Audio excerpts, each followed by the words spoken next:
let's go, JD. We're putting you on stage. Great. Yeah, look, I said what I said, which is that we do have, of course, a special relationship with our friends in the UK and also with some of our European allies.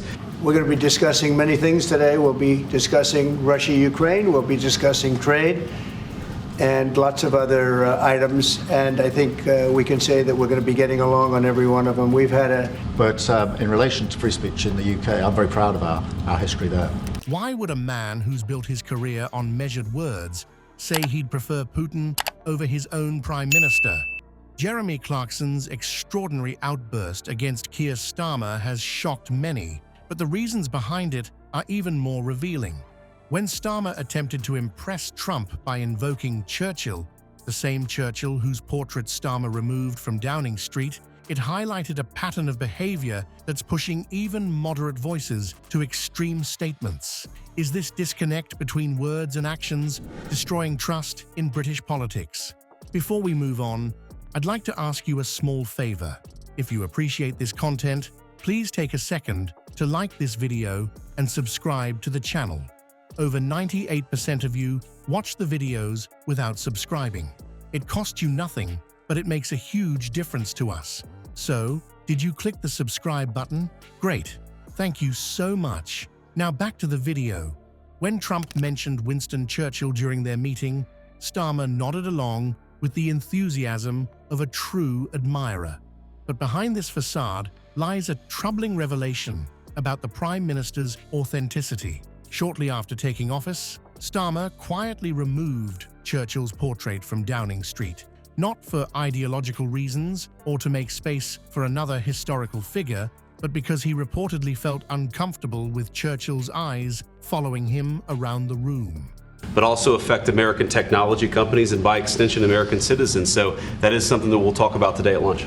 We've had free speech for a very, very long time in the United Kingdom, and it will last for a very, very long time. The United Kingdom is a wonderful country that I know very well. I'm there a lot. Well, no, I mean, certainly we wouldn't want to reach across US citizens, and we don't, and that's absolutely right. But in relation to free speech in the UK, I'm very proud of our history there. This peculiar justification makes his enthusiastic Churchill appreciation with Trump all the more perplexing. The footage of Starmer praising Churchill to Trump while presenting himself as a devoted admirer stands in stark contrast to his actual behavior when he thought nobody was looking. This blatant contradiction didn't escape Jeremy Clarkson's attention, who unleashed a scathing critique that resonated deeply with ordinary Britons. Clarkson didn't mince words, labeling Starmer a compulsive liar in social media posts that quickly gained massive traction among voters, increasingly disillusioned with their new leader. What makes this Churchill episode particularly telling is how it reveals a broader pattern in Starmer's political approach. He appears to say whatever suits the moment rather than adhering to consistent principles, a chameleon-like quality that may explain his awkward body language during the Trump meeting. When Trump received the King's letter, observers couldn't help but notice Starmer's uncomfortable demeanor and forced pleasantries, betraying the insincerity of the exchange. The contradiction becomes even more glaring when examining Starmer's previous statements about Trump. Before their meeting, he had labeled the former president as dangerous and even unwelcome in Britain. Yet there he was, attempting to impress Trump with Churchill references and fawning behavior. The cognitive dissonance was palpable.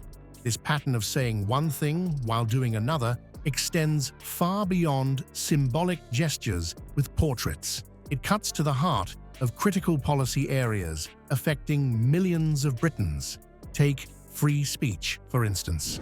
While Starmer assured Trump of Britain's unwavering commitment to this fundamental right, his government has simultaneously supported unprecedented online censorship laws that have led to actual arrests for social media posts. The disconnect between his public statements and his administration's actions reveals a troubling approach to governance. Jeremy Clarkson recently uncovered what might be the most perfect symbol of Britain's decline under Starmer's leadership: a T-junction that was cosmetically transformed to resemble a roundabout at the eye-watering cost of £500,000. This wasn't a functional improvement that added lanes or improved traffic flow. No, this was purely aesthetic window dressing that changed absolutely nothing about how the junction actually operates. It's the infrastructure equivalent of rearranging deck chairs on the Titanic. What makes this particularly absurd is the stark contrast with what's happening elsewhere in the world. While Britain spends £500,000 to make a junction merely look different, Dubai is constructing a revolutionary hyperloop system spanning 100 miles that will transport people between Dubai and Abu Dhabi at speeds of 500 miles per hour. The entire journey, just 12 minutes. It's as if Britain and the UAE exist in completely different centuries. But the misplaced priorities extend far beyond roads. Clarkson has become increasingly vocal about the devastating impact of inheritance tax on British farmers. Multi-generational family farms that have fed Britain for centuries are being forced to sell up because they can't afford the crippling tax bills when passing down their land. These aren't wealthy tax dodgers.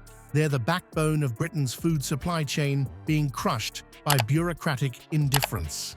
To compound the problem, Starmer and Angela Rayner's housing plans prioritize development on precious farmland rather than utilizing the abundant brownfield sites across the country. This approach doesn't just destroy family legacies, it actively undermines Britain's food security at a time of global uncertainty. Meanwhile, pensioners who've contributed to Britain their entire working lives now struggle with basic necessities. The same government that claims it cannot afford to properly support its elderly citizens somehow finds substantial resources to house immigrants in hotels. This isn't about opposing immigration.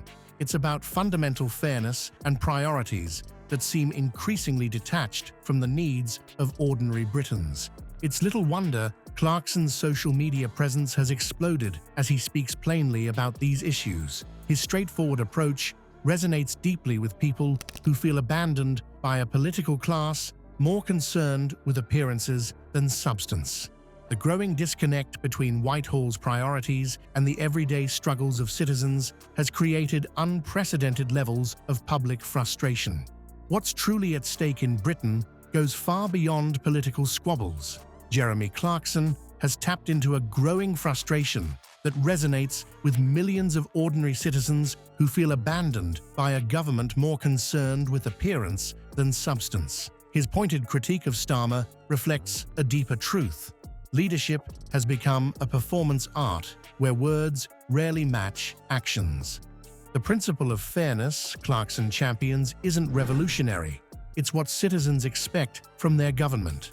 It's not about being against immigration. It's about fairness, he states, articulating the simple expectation that if resources exist for one group, they should exist for all citizens, including farmers and pensioners who've contributed their entire lives. History shows a clear pattern. Leaders who dismiss public frustration eventually face their reckoning at the ballot box. Starmer's declining approval ratings suggest he may be heading down this well-trodden path unless he addresses the growing disconnect between his polished public image and the harsh realities facing everyday Britons. The political consequences of this widening credibility gap may prove impossible to reverse.